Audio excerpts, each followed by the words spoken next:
Hello students, कैसे हैं आप लोग। मैं केशव जखुटिया एक बार फिर आप सभी लोगों का स्वागत करता हूं। मोल कॉन्सेप्ट हम लोग डिस्कस कर रहे थे। कंसंट्रेशन टर्म्स हम लोगों ने काफी सारी डिस्कस कर ली थी। अब एक नई कंसंट्रेशन टर्म हम लोग डिस्कस कर रहे हैं जिसका नाम है नॉर्मेलिटी, है ना।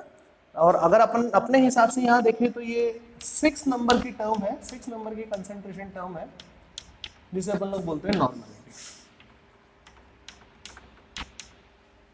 नॉर्मेलिटी, ठीक है। अब देखो इसका क्या मतलब है, कैसे इसकी डेफिनेशन है, कैसे निकलता है वो देखो एक बार। इसकी क्या डेफिनेशन है, number of gram equivalents of solute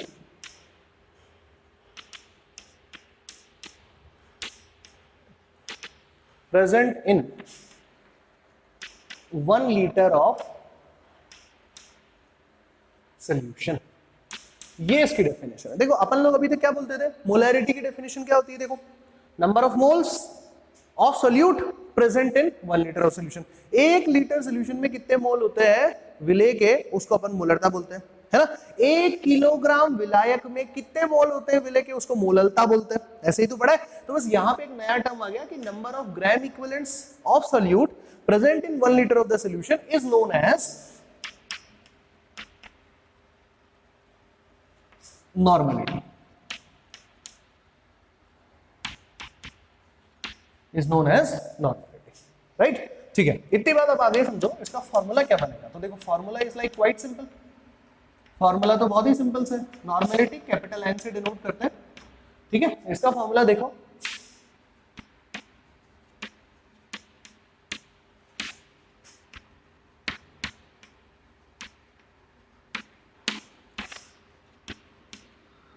number of gram equivalents of solute divided by volume of solution in litres, right. इसकी यूनिट की अगर आपसे बात की जाए तो यूनिट होती है ग्राम इक्विवेलेंट्स पर litre. Gram equivalents divided by पर लीटर। अब पॉइंट ये है कि यार ये ग्राम इक्विवेलेंट्स का मतलब क्या होता है, ग्राम इक्विवेलेंट्स क्या, कैसे आएगा ग्राम इक्विवेलेंट्स। तो देखो नंबर ऑफ ग्राम इक्विवेलेंट्स कैसे फाइंड आउट कर सकते हैं, एक काम करते हैं, इसको इधर लिखते हैं। देखो number of gram equivalents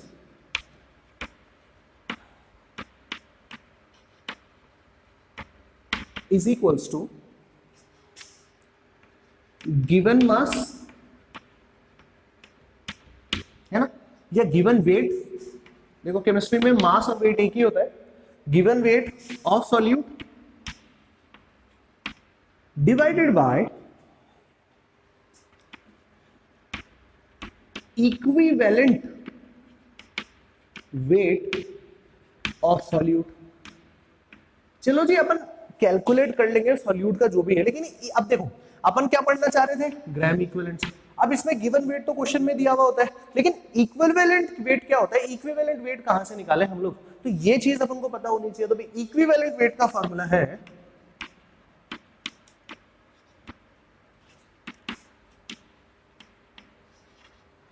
equivalent weight, किसी के लिए भी कैलकुलेट कर सकते हैं। तो देखो इक्विवेलेंट वेट का क्या फंडा होता है, मोलर मास, है ना। इसको आप चाहो तो ग्राम मॉलिक्यूलर मास भी बोल सकते हो, ठीक है, डिवाइडेड बाय एन फैक्टर। अब फिर नई कहानी आ गई। देखो बच्चों, हम लोग शुरू करते हैं ग्राम इक्विवेलेंट्स को ढूंढना। ग्राम इक्विवेलेंट्स को ढूंढने जाते हैं, उसका फॉर्मूला पढ़ते हैं तो एक नई चीज निकल के आती है, इक्विवेलेंट वेट।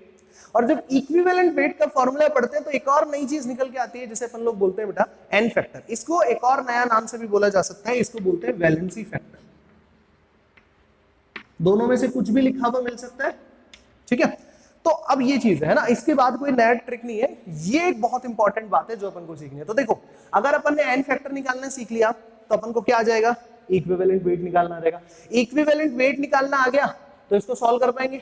इक्विवेलेंट वेट निकालना गया तो हम क्या निकाल लेंगे, number of gram equivalents. Number of gram equivalents निकाल लेंगे तो हम लोग क्या निकालेंगे, फिर यहाँ पर वॉल्यूम का डिवाइड करके नॉर्मेलिटी निकालेंगे। अब एक बात बताओ, इतनी मेहनत जब अपन करोगे, इतनी मेहनत जब आप लोग करोगे, तो ये तो एक क्वेश्चन में 5-10 मिनट तो लगी जाएगी। तो इसका शॉर्टकट क्या है? How to calculate normality, normality calculate कैसे करें? तो देखो इसका शॉर्ट एंड स्वीट तरीका भी बताऊंगा, लेकिन उससे पहले मैं आप लोगों को एक और नया एक फॉर्मूला जो बहुत ज्यादा काम में आता है वो मैं आप लोगों को यहाँ पर बताता हूँ। तो देखो मैं क्या चाह रहा हूँ, नंबर ऑफ ग्राम इक्विवेलेंट्स में यहाँ पे इक्विवेलेंट का जो ये आपने फॉर्मूला लिखा है, मैं ये फॉर्मूला यहाँ पे लिखना चाहता हूँ। इक्विवेलेंट वेट का फॉर्मूला जो ये आपने फॉर्मूला लिखा है, मैं यहाँ पे रखना चाहता हूँ। तो देखो यहाँ पे फॉर्मूला रखने से क्या होता है, तो देखो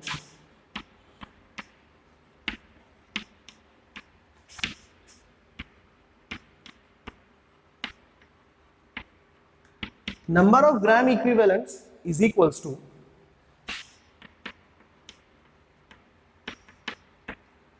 given weight of substance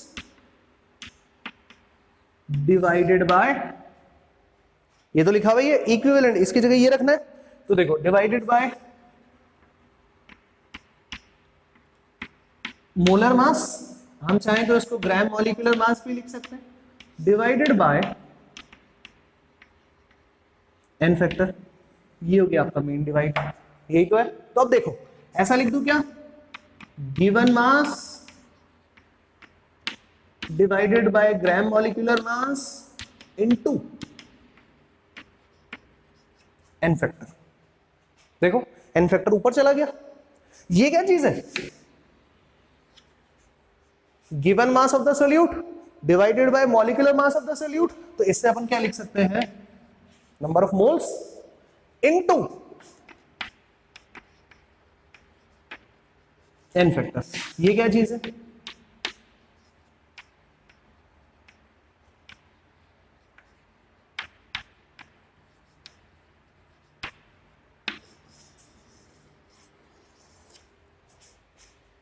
number of moles into N factor. तो देखिए ये एक बहुत इंपॉर्टेंट फॉर्मूला है जो हम लोग को पता होना चाहिए कि number of moles into N factor करेंगे तो ग्राम इक्विवेलेंट्स कैलकुलेट कर लेंगे, क्योंकि देखो अपन को अल्टीमेटली यही तो चाहिए ना। ये देखो हाँ या ना भाई, इतना सारा मेथड अपन लोग पूरा नहीं करना चाहते, हम लोग क्या चाहते हैं, शॉर्ट एंड स्वीट तरीका करना चाहते हैं। तो number of gram equivalents is equals to n into N factor, number of moles into N factor, number of moles किसके, सॉल्यूट के नंबर ऑफ मोल्स। ठीक है, तो अब देखो इस फॉर्मूला को कैसे मॉडिफाई कर रहा हूं मैं, इस फॉर्मूला को चेंज कर रहा हूं, इस फॉर्मूला को देखो कैसे मॉडिफाई कर सकते हैं। देखो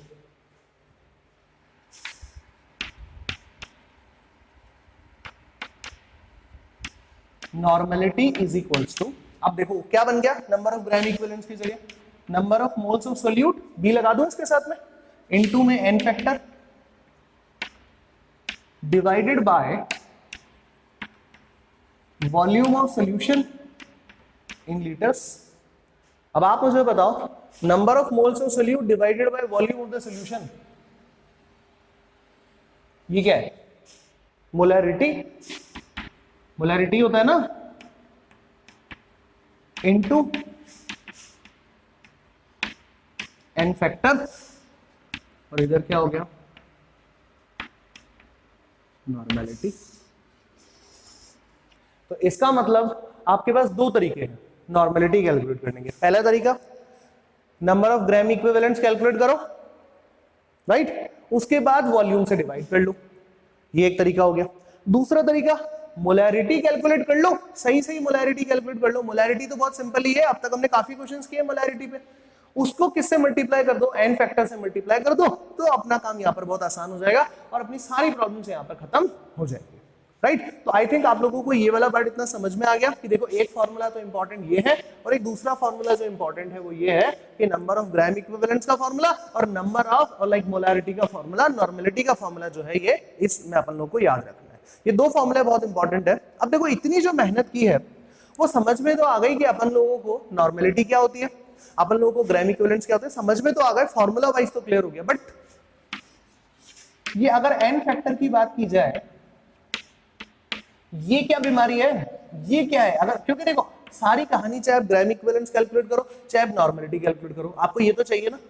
तो जब तक ये अपन को नहीं समझ में आएगा तब तक अपन कोई काम नहीं कर सकते, और इसकी वैल्यू नहीं पता चलेगी तो अपन लोगों को ये सारा टॉपिक जो है वो वेस्ट है, वेस्ट ऑफ द टाइम है। तो ये कैसे कैलकुलेट करना है, ये क्या चीज है? मैंने आपको कहा था कि जब अपन ये चीज कैलकुलेट कर लेंगे एन फैक्टर या वैलेंसी फैक्टर, तो अपनी सारी प्रॉब्लम्स खत्म हो जाएगी। क्योंकि देखो एन फैक्टर कैलकुलेट करते हैं इक्विवेलेंट वेट आता है, इक्विवेलेंट वेट आते हैं ग्राम इक्विवेलेंट्स आ जाते हैं। यही अपन लोगों ने पढ़ा था ना, ग्राम इक्विवेलेंट्स की कहानी खत्म, ग्राम इक्विवेलेंट्स के साथ नॉर्मेलिटी के फॉर्मूले की कहानी भी खत्म। लेकिन मतलब क्या है ये तो अभी भी नहीं पता चला ना। तो अब अपन अगला जो टॉपिक है वो यही डिस्कस करते हैं कि एन फैक्टर क्या है। एन फैक्टर समझ में आएगा तो ही ये पूरी कहानी का मतलब है, नहीं तो कोई मतलब नहीं है, यहाँ पर कुछ भी चीज समझ में नहीं आएगी। करें शुरू, चल देखिए कैसे।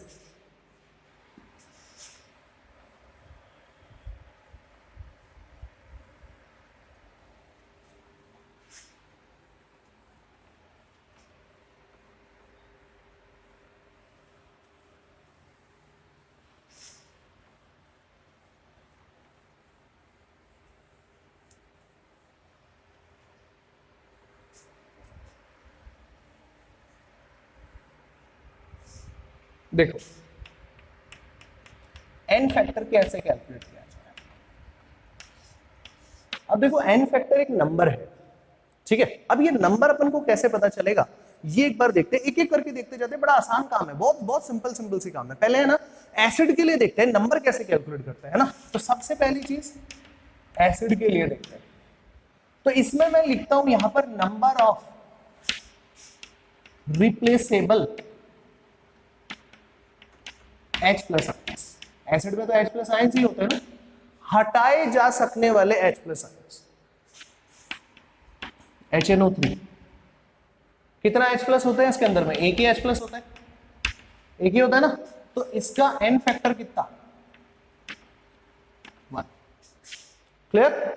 H2SO4 N फैक्टर कितना? 1। क्योंकि कितने कितने H प्लस निकल सकते हैं? 2। तो यहां पर N फैक्टर कितना आ जाएंगे? क्लियर? आप आ जाइए HCl। HCl में कितना H प्लस है? 1। तो एक को ही तो हटा सकते हो, तो इसका मतलब हो गया यहां पर। अब देखो एग्जामिनर आपको एक कंफ्यूज करता है, जैसे ये 3 क्वेश्चन बहुत बार पूछे जाते हैं, H3PO2, H3PO3 और H3PO4, इनका N फैक्टर बताइए। तो देखिए इनका सिर्फ N फैक्टर पूछा जाए तो आंसर में लिख सकता हूं 1, 2 और 3। लेकिन आप बोलोगे सर सब में 3 H तो नजर आ रहे हैं, H3 तो नजर आ रहे हैं, तो फिर आप क्यों मतलब इसको 1, 2, 3 क्यों लिख रहे हो? तो मैं एक काम करता हूं, इसके स्ट्रक्चर्स बनाता हूं, फिर आपको समझाता हूं, और फिर इसमें क्वेश्चंस और कैसे बन सकते हैं। देखो अगर सिर्फ आपसे ये पूछा जाए N factor of H3PO2, N factor of H3PO3 और N फैक्टर ऑफ H3PO4, अगर ये अपन को समझ में आता है ये तीनों पॉइंट, तब तक तो ये क्वेश्चन पूछे तो ये लिख दो। लेकिन अब देखो क्वेश्चन में पहले मैं आपको ये बता दूं ये 1, 2 और 3 कैसे आया ये मैं आपको बताता हूं, ठीक है। ऑल्दो ये क्या चीज के लिए बारे में अपन पढ़ रहे हैं बेटा? एसिड के बारे में पढ़ रहे हैं। एसिड क्या होते हैं? एसिड वो सब्सटेंस होते हैं जो H प्लस त्यागते हैं, वही होते हैं ना। तो अब देखो यहां पर इसको कैसे समझ सकते हैं। Phosphorus P double bond O H H OH, P double bond O OH OH और H। अगला part P double bond O OH OH और OH, ठीक है। अब देखो तीनों के मैंने फॉर्मूलाज यहां पे बना दिए, H3PO2 H3PO3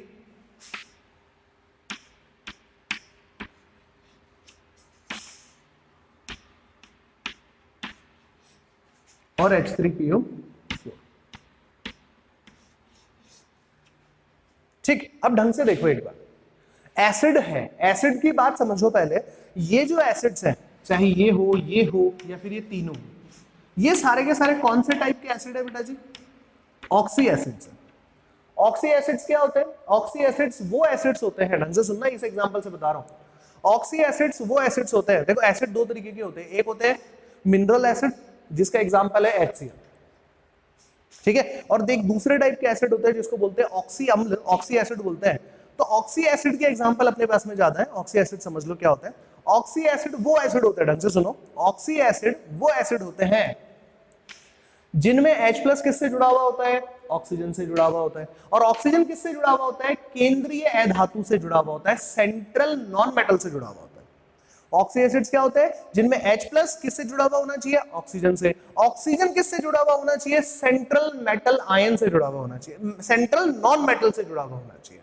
बस ये अपन को ध्यान रखना है ना, नॉन मेटेलिक एटम से या सेंट्रल एटम से जुड़ा हुआ होना चाहिए, बस ऐसा याद रख लो। तुमको नॉन मेटल मेटल में कंफ्यूजन हो तो छोड़ दो, ऑक्सीजन किससे जुड़ा होना चाहिए, सेंट्रल एटम से जुड़ा हुआ होना चाहिए बस। तो अब बताओ इसमें ऐसे कितने एच हैं जो ऑक्सीजन से जुड़ा है, एक ही है, एक ही है ना, तो इसका मतलब एक ही H प्लस है जो एसिड की बात है, मतलब इन 3 हाइड्रोजन में से केवल एक यही हाइड्रोजन है जो H प्लस के फॉर्म में बाहर निकल सकता है। तो कितने H प्लस रिप्लेस हुए, कितने H प्लस बाहर निकाले जा सकते हैं, एक, तो इसलिए इसका एन फैक्टर कितना, एक। इसमें कितने भाई, एक और एक, दो निकाले जा सकते हैं, तो इसका एन फैक्टर कितना हो गया, 2। इसमें कितने H प्लस बाहर निकाले जा सकते हैं, इसमें कितने H प्लस है जो ऑक्सीजन से कनेक्टेड है और ऑक्सीजन सेंट्रल एटम से कनेक्टेड है, 3 है ना, तो यहां पर हो गए हमारे पास में 3। आ गया समझ में कि 1 कब, 2 कब और 3 कब, क्लियर। अब देखो एग्जामिनर आपको क्या बोलता है, एग्जामिनर ऐसा एक क्वेश्चन पूछता है, H3PO4 प्लस NaOH मिलके यहां पर बन गया NaH2PO4 प्लस H2, ठीक है जी। अब देखो इसमें आपको बोल रहा है H3PO4 का एन फैक्टर बताओ।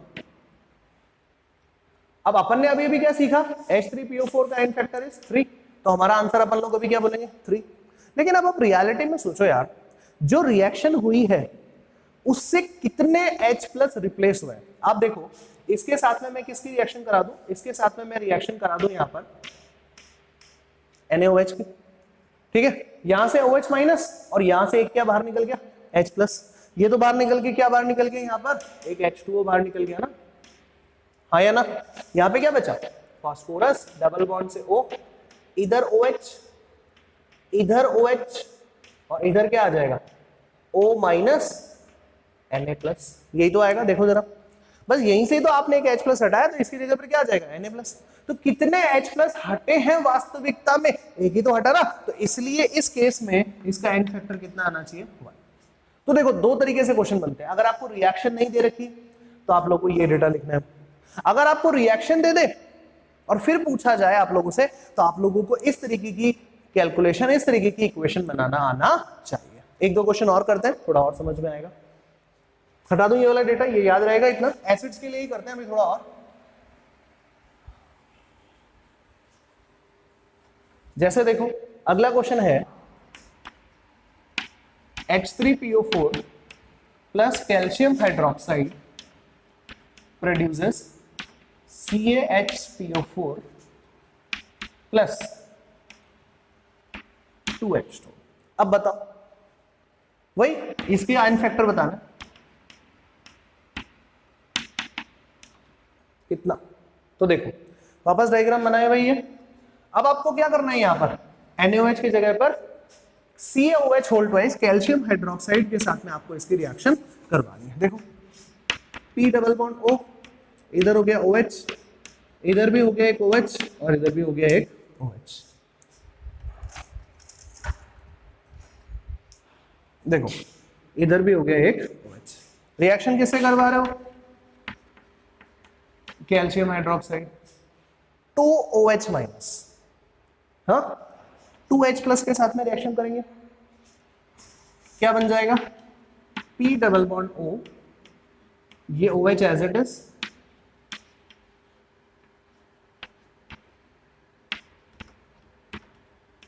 ऐसे ही तो बनेगा भाई। ये कैल्शियम जो है वो किसके साथ में, इस ऑक्सीजन के साथ में भी जोड़ना चाहिए और इस ऑक्सीजन के साथ में भी जोड़ना चाहिए, ठीक है। ये इंपॉर्टेंट नहीं है, इंपॉर्टेंट है कितने H प्लस हटे, एक और एक, दो। आपको इस प्रोडक्ट को बनाने की जरूरत नहीं, आप बोले सर हमको याद नहीं आया, हमसे बना नहीं, दो ये तो सोचना नहीं है आपको, तो बस ये देख लो कितने H प्लस हटे, 2, तो यहाँ पर इसका एन फैक्टर कितना हो जाएगा, 2 हो जाएगा।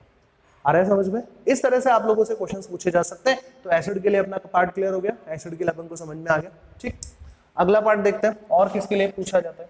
देखो एसिड के जैसे बेस के लिए भी पूछा जा सकता है, तो बेस में मतलब अभी देखो एसिड में क्या हटा रहे थे, H प्लस आयंस, तो बेस में क्या हटाओगे, OH माइनस आयंस हटाओगे ना। तो देखो एन फैक्टर की कैलकुलेशन बेस के लिए कैसे होती है वो देखो। दूसरा एग्जांपल है मेरे पास में बेस, बेस के लिए जो कैलकुलेशन है यहां पे लिख लो, number of replaceable OH minus. देखो कैसे, सबसे पहला एग्जांपल NaOH, इसका एन फैक्टर कितना, कितने OH माइनस निकल सकते हैं इससे, एक। कैल्शियम हाइड्रोक्साइड से कितने OH माइनस निकल सकते हैं, दो। AlOH होल थ्राइस से कितने OH माइनस निकल सकते हैं, तीन। सिलिकॉन OH होल 4 से कितने निकल सकते हैं, चार। ये तो बहुत सिंपल है ना। ये बिल्कुल वैसे ही हो गया HCl का कितना होता है, HNO3 का कितना होता है। रिएक्शन में मैं आपको ऑलरेडी समझा चुका हूं कि रिएक्शन में कैसे करना है ना। तो इस तरह से एसिड और बेस का कंप्लीट हुआ। एक पार्ट और आता है जिसे अपन बोलते हैं सॉल्ट, है ना। भाई एसिड और बेस को मिला दोगे तो सॉल्ट बनेगा। अब सॉल्ट के लिए पूछ ले तो सॉल्ट के लिए सिर्फ एक चीज याद रखना है, नंबर ऑफ इलेक्ट्रॉन्स एक्सचेंज्ड, बस यही इसका ट्रिक है। जैसे एग्जांपल बताता हूं, NaCl, NaCl बनाने में सोडियम ने कितने इलेक्ट्रॉन दिए, एक। और क्लोरीन ने कितने गेन किए, एक। आप इसको ऐसे ही तो लिख सकते हो ना, हाँ या ना, एक ही दिया और एक ही गेन किया, तो टोटल कितने हुए। अरे भाई टोटल एक इलेक्ट्रॉन का आदान प्रदान हुआ, दो का नहीं हुआ है। बच्चों ये ध्यान रखो, ये बहुत बड़ी गड़बड़ होती है। भाई एक लिया और एक दिया तो टोटल मिला के दो हो गए, नहीं भाई, एक जो दिया था वही किसी ने एक्सेप्ट किया है, बस इतनी बात, ठीक है। तो यहां पर इसका एन फैक्टर कितना हो गया, ये हो गया 1, ठीक है। अब अगर मैं ऐसा क्वेश्चन बना दूं MgBr2, तो यहां पर मैग्नीशियम ने दो डोनेट किए, किसी भी एक को पकड़ लो, कैटायन को या एनायन को, इसने कितने, दो। अगर मैं क्वेश्चन ये बना दूं AlCl3 तो कितना, 3। एल्यूमिनियम के ऊपर कितना चार्ज आएगा, 3, तो 3 इलेक्ट्रॉन डोनेट हुए ना। जितने डोनेट होंगे उतने एक्सेप्ट ऑटोमेटिकली हो जाएंगे। अब इधर देखो, FeSO4 dot Al2SO4 whole thrice dot 24H2, बोले इसका एन फैक्टर निकालो। तो देखो बहुत आसान है, इस सॉल्ट में देखो आयरन ने कितने डोनेट किए, 2, तो सल्फेट ने कितने एक्सेप्ट कर लिए, 2।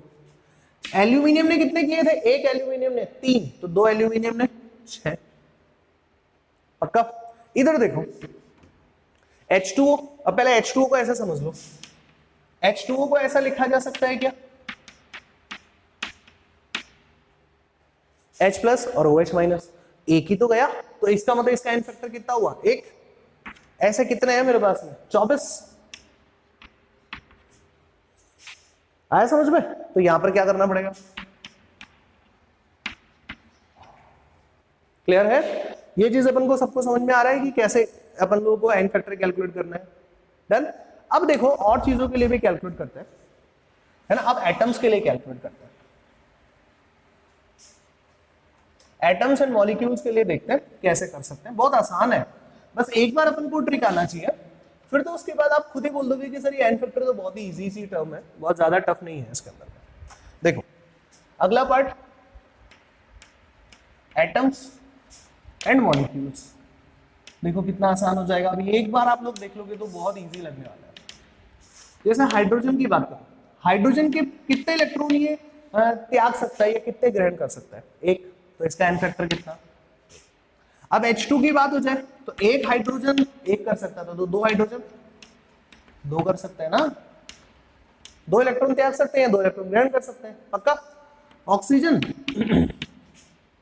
6 इलेक्ट्रॉन होते हैं, 2 इलेक्ट्रॉन और चाहिए इसको, तो इसका एन फैक्टर हो गया 2। अच्छा अब मैं बोलूं O2 के लिए बताओ तो क्या होना चाहिए, 4। मैंने कहा जी O3 के लिए बताओ तो क्या होना चाहिए, 6। एक ऑक्सीजन 2 करता है तो 3 ऑक्सीजन कितने करेंगे, 6 करेंगे, 6 इलेक्ट्रॉन एक्सेप्ट करेंगे, मतलब इसका एन फैक्टर क्या हो जाएगा, 6 हो जाएगा। क्लियर। अगले एग्जांपल्स देखो, नाइट्रोजन के केस में देखोगे तो इसका एन फैक्टर होगा 3, क्योंकि 5 होते हैं और 3 और चाहिए, पक्का। N2 के केस में बताओ जी, N2 के केस में एन फैक्टर हो जाएगा इसका 6। आ रहा है समझ में, श्योर। अब देखो इसी को आयंस के फॉर्म में भी कर लो, है ना, मतलब ये 5th कैटेगरी और बना लो, आयंस की बात करो। ये तो आयंस तो बहुत ही इजी होते हैं। जैसे आपको बोल दिया जाए कि Na प्लस का एन फैक्टर बताओ, तो Na प्लस का एन फैक्टर कितना, 1। मैंने कहा Mg+2 का एन फैक्टर बताओ, तो जितना चार्ज लिखा हुआ है बस उतना रख दो। जैसे मैंने आपको कहा Cr2O7-2, तो इसका एन फैक्टर कितना, 2। मैंने आपको बोला MnO4-, डरना नहीं है बड़े बड़े ऐसे फॉर्मूलाज देख के, MnO4 माइनस, तो इसका एन फैक्टर कितना 1। जितना चार्ज उतना ही एन फैक्टर होता है। तो लगभग ये चीजें अपनी कवर हो गई है। अब अपन एक दो क्वेश्चन करते हैं ताकि अपन को और अच्छे से समझ में आए, है ना। एन फैक्टर की कैलकुलेशन लगभग कंप्लीट हो गई है बच्चों। अगला क्वेश्चन है calculate number of gram equivalents. Gram equivalents calculate करने हैं। तो हम सब जानते हैं कि ग्राम इक्विवेलेंट्स कैलकुलेट करने का फॉर्मूला क्या होता है। पहले क्वेश्चन लिख देता हूं।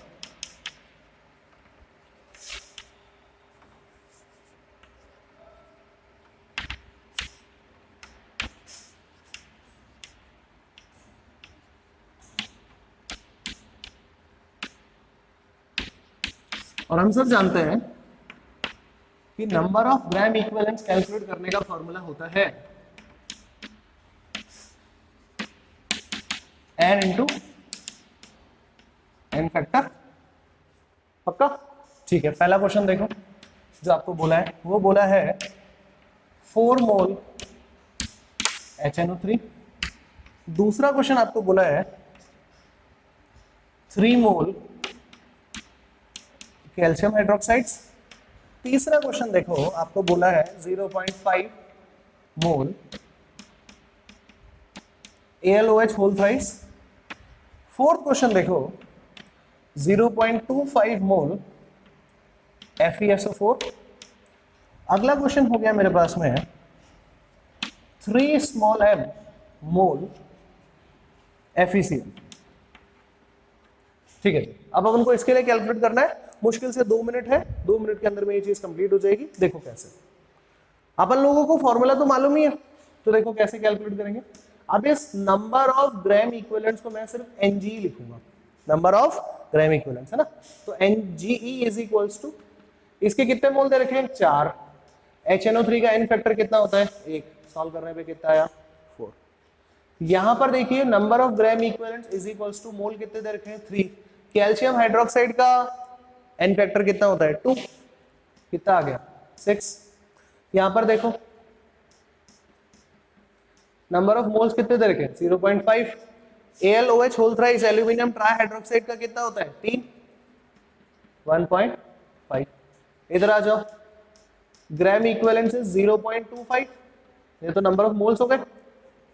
इसने कितने इलेक्ट्रॉन्स का एक्सचेंज किया हुआ है 2 का। आयरन ने 2 त्यागे, सल्फेट ने 2 ग्रहण कर लिए, यहाँ पे हो गए 2। तो यहाँ पर नंबर ऑफ ग्राम इक्विवेलेंट्स कितने हो गए 0.5। यहां पर देखो ज्यादातर समय ऐसे ही क्वेश्चन लिखे हुए आएंगे।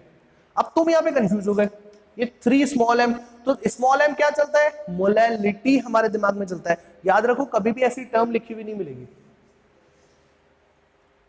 स्मॉल m मोल ऐसा नहीं लिखा हुआ मिलेगा। स्मॉल m का मतलब अगर ऐसा लिखा हुआ मिल रहा है तो इसका मतलब मोलैलिटी नहीं है, मिली है। तो इसका मतलब क्या हुआ 3 मिली मोल, और मिली का मतलब क्या होता है 10⁻⁻3, ये हो गया मिली।